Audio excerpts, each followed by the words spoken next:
Hashtag ThisIsIT by Carlo Adam. Paano mag-install ng LAMP sa Ubuntu 20.04? First, we log in using our username and password. Yan, nakalagin na po tayo. And then next is check natin yung ating server kung tama ba. So, 20.04.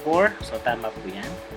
So, first step po natin is to install Apache and update the firewall. So, ang ating pong command. So, sa guide po natin using DigitalOcean's guide. So, copy and paste lang naman po yan sa ating guide papunta sa ating CLI. So, copy natin to. Sudo update. So, we're using sudo kasi yung ating user ay hindi super user.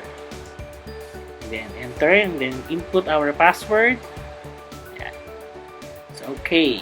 So, antayin natin mag-okay siya. So, yan. 99%. So, yan. Okay na yan. And then, install natin yung Apache 2. So, copy ulit natin and then paste sa CLI. Click yes or yung Y. Then, okay. Then, clear muna natin. Next is, so, check natin yung UFW or yung ating firewall. So, list natin. Sudo UFW list. And then, yan. And then, next is allow natin yung Apache. And then, since we're using SSH, so allow na rin natin yung Open SSH. And then, allow na rin natin yung port 22. So, yung protocol nun, yung SSH din naman yun. So, allow SSH. So, enter. So, check natin yung ating status. So, inactive pa siya. So, we enable it. So, UFW enable. Sudo UFW enable. And then, click yes. Next is yung status. Yan. So, working na siya. Then, clear natin. So, nandun naman yung Apache. And then, yung SSH nandun na rin. So, next is check natin kung nag-install na ba yung Apache. So, sa browser, input na natin yung server IP.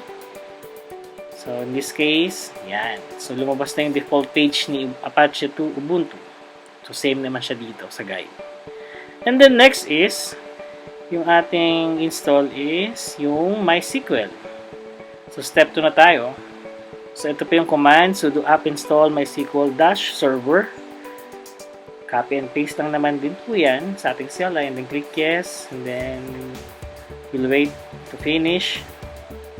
So, mabilis lang naman po yan kung mabilis yung internet and yung server. Yan. So, waiting 99. Okay. So, clear natin and then install natin yung MySQL. So, sudo MySQL secure installation. So, copy and paste lang naman din po. And then, click yes para sa password. So, 0 para hindi masyadong mahirap. So, input yung password. And then, yes lang natin yan. So, yes. So, it will depend on your configurations kung yes, yes, or no yan sagot natin. By default, nandiyan naman sa guide yun. And then, all done. So, clear natin. So, check natin kung makakapasok tayo sa MySQL. So, ito yung command, sudo MySQL. Yan. Copy and paste lang naman din yan. So, copy and then paste. And then, exit tayo. So, mas maganda kung binabasa natin buo yung guide. And then, exit. So, clear natin. Next step is to install naman yung PHP. Step 3 na tayo. So, copy this one. Sudo apt install PHP, pati mga library niya. And then, after this, check natin yung version kung tama ba yung na-install natin. So, for 20.04, ang default version niya ng PHP is 7.4.3. So, yan na. So, tama naman po. So, installed na po yan. Next is step 4, create yung virtual host for our website. So, create muna tayo ng directory. So, ito yung commands to create directory. Sudo mkdir or dir So slash under ng bar, www, and then yung desired directory natin. So in this case, I'm using uis.depedasma.edu.ph. And then once na nakaka-create tayo, yung user lang i-allow natin sa directory na yon. So copy and paste lang natin yung ating command from the guide. So ownership po yan.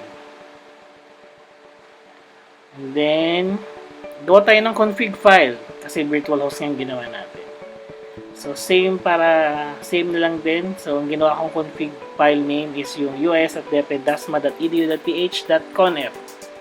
Para alam ko na yung config file na yon is para dun sa virtual host na yon. And then copy lang natin yung default config file. So edit na lang natin yung laman niya. So copy and then paste. So lagay natin dito sa name is yung uis.depedasma.edu.ph. Server alias, so same na lang din. So uis.depedasma.edu.ph.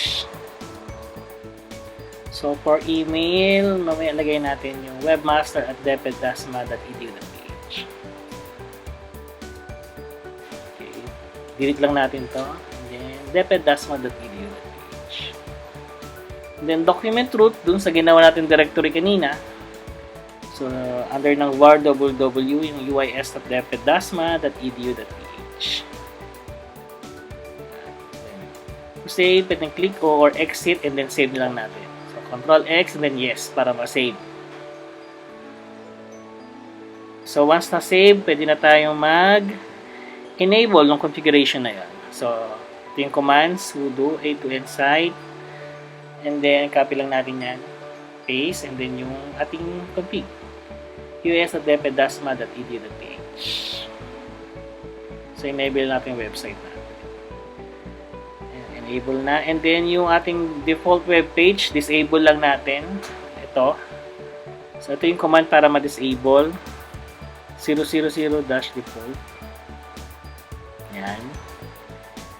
And then, next is yung check natin yung config ng Apache 2. So, okay naman yung syntax.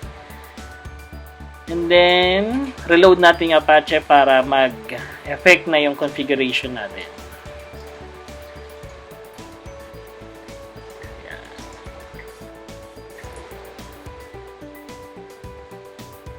And then, next is gawa na naman tayo ng sample HTML file. So, this one, si index.html yung gagawin natin. So, under ng bar, www. So, ito, copy-paste lang natin yan. Edit na lang natin yung laman. So, for the title, lagyan natin UIS website. So, save nun sa directory ko. Kanina para same yan.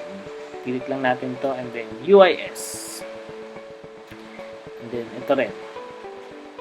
Lagyan natin dito ay UIS website. Delete muna and then UIS. And then, Control X to exit and then save yes. Yan, yes. Y. So, okay.